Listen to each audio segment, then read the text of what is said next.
జీవితంలో దేవుని దగ్గరికి చేరటానికి, దేవుని మహిమపరుస్తానికి, దేవుని కొరకు చేస్తామంటే you know what's God's answer will be yes, come do it.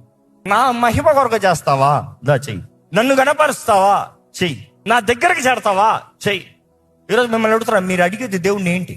ఇందుకొరకు దేవుని సహాయం వేడుకుంటారు, ఇందుకు దేవుని శక్తిని వేడుకుంటారు. దేవుని దగ్గరికి చేరాలన్నా ఎవరికైనా ఈ ప్రార్థన ఉందో, దేవా నా జీవితంలో ఇది అనుగ్రహించా, దీనిని బట్టి నీకు దగ్గరగా చేరతానయ్యా.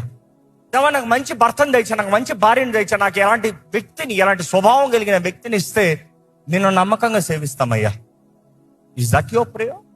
నా జీవితం బాగుండాలి కాబట్టి నాకు ఇవ్వి, నేను ఇది ఆశపడ్డాను కాబట్టి నాకు ఇవ్వి. That is not the reason. God needs your answer. Why is that you ask what you ask? నువ్వు అడిగేది ఎందుకు వరకు అడుగుతున్నావు? నీ ప్రార్థన దేంతో ఉంది? ఏంటి నీ ప్రార్థన నింపబడింది ఏంటి?